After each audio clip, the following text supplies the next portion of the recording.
लगाएर पनि त देखाउन परिहाल्यो नि। सो सिम्पल रोजबाट अब यस्ता हेयर एक्सेसरी बनाऊ 5 मिनेटमै। यस्तो रोज नभएको दिदीबहिनी नै हुनुहुन्न होला। 3, 2, 1 hello everyone, welcome back to my YouTube channel and my new video. So आज चाहिँ मैले सजिलो डिआइवाई क्राफ्ट लिएर आएको छु, स्पेसल तीज स्पेसल भनेर नै, किनकि साउन लाग्न लागिसक्यो। सो सबैकोसँग यस्तो रोज त अवश्य छ नै होला, तर अब यो सिम्पल रोजलाई एकदम एस्टास्टिक रूपमा ढाल्न जाँदैछु। 5 मिनटमै यो बनाउनको लागि अब चाहिने आवश्यक सामग्रीहरू सुरुमा त मैले रेडी गरेँ। मसँग यो साइनिङवाला मोती थियो, म यो युज गर्छु। सो साइनिङवाला मोती लिएर सियो धागो पनि रेडी गरिसकेँ। अनि त्यसै गरेर यसलाई चाहिन्छ क्लिप, अनि क्लिप रेडी गरिसकेपछि यो रोज त अवश्य नै चाहिने भयो, किनकि रोज हेयर एक्सेसरी बनाउनको लागि त रोज चाहिने नै भयो। सो यति चाहिँ मैले सुरुमा रेडी गरेँ। अनि त्यसै गरेर यो रोजको पछाडिको डन्टी चाहिँ मैले काटेर फ्याँकिदिएँ। सबै रोजहरूमा चाहिँ यो डन्टी अवश्य आउँछ, अनि हामी एक्सेसरी बनाउनको लागि चाहिँ यो डन्टी फ्याँक्नुपर्छ। कुनै कुनैमा चाहिँ युज हुन्छ भने धेरै जसोमा चाहिँ फ्याँक्नु नै पर्छ। अनि अलिक टाइट हुन्छ कि त्यो पछाडिको त्यो भाग चाहिँ, अनि मजाले सियो घुसालेर सिउनुपर्छ। पातलो खाले सियो त भाँचिहाल्छ, सो त्यही भएर अलिक मोटो नै सियो चाहिन्छ। यति गरिसकेपछि चाहिँ मैले मोतीहरू सियो धागोमा हाल्न थालेँ।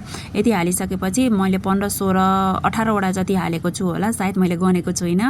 सो त्यति मोती राखिसकेपछि लास्टमा चाहिँ सानो खाले मोती हुक अड्काउनको लागि चाहिँ मसिनो खाले मोती युज गरेको छु। अब हजुरहरूसँग फुल अथवा गेडी अर्कै लड्कन झुन्डाउने छ भने चाहिँ त्यस्तो झुन्डाए तापनि हुन्छ। मैले चाहिँ सिम्पल मोतीकै दाना राखेर सिम्पल अनि एस्थेटिक देख्ने लुक क्रिएट गरेको छु। सो तपाईँहरूलाई अब जस्तो मन लाग्छ त्यस्तै त्यसमा युज गर्न सकिन्छ, नत्र भने यसरी नै सिम्पल सानो गेडी राखेर यसरी लक गर्न सकिन्छ। मैले गरे जस्तै गरेर सानो गेडी राखेर त्यो लक गरिसकेपछि चाहिँ 1-2 चोटि घुमाइदिएर त्यहाँ गाँठो पारिदिएर त्यो धागोलाई काटिदियो भने यो बिचको लड्कन चाहिँ बनेर रेडी हुन्छ। साँच्चै नै यस्तो रोज नभएको दिदीबहिनी नै हुनुहुन्न होला, स्पेसल्ली तीज अथवा यो साउन लागिसकेपछि त नभए पनि किन्नु नै हुन्छ होला। सो यस्तो रोजवाला हेयर एक्सेसरी कोसँग छ छैन कमेन्टमा आएर अवश्य भन्नु होला है त। यति गरिसकेपछि चाहिँ त्यसकै साइडमा चाहिँ अर्को सियो घुसारेर फेरि मैले मोती उन्न थालेँ, त्यही प्रोसेसमा सेम अघिको प्रोसेसमा।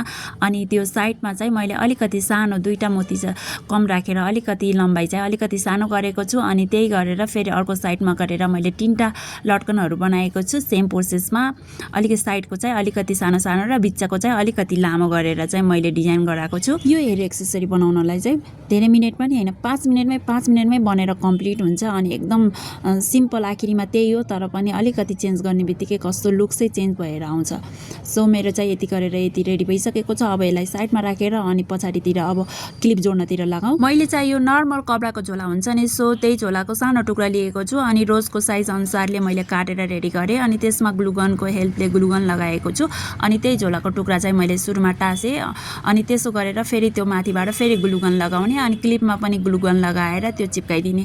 यति चिप्काइदिइसकेपछि यो beautiful hair accessory aesthetic hair accessory बनेर मेरो रेडी भइसकेको छ। हेर्न सक्नुहुन्छ तपाईँहरूले। सिम्पल रोजबाट अब एस्थेटिक हेयर एक्सेसरी बनाऊ 5 मिनटमै। ल हेर्नु है त तपाईँहरूलाई भिडियो कस्तो लाग्यो। भिडियो मन परेमा लाइक शेयर सब्सक्राइब गर्न चाहिँ नबिर्सनु होला। अब यति बनाइदिइसकेपछि चाहिँ लगाएर पनि त देखाउन परिहाल्यो नि। सो यति भन्दै यो भिडियोबाट चाहिँ अब म बिदा हुन्छु। फेरि अर्को भिडियोमा यस्तै सजिलो डिआइवाई क्राफ्टमा भेटौँला। त्यतिन्जेललाई स्वस्थ रहनु अनि व्यस्त रहनु। Okay, by by.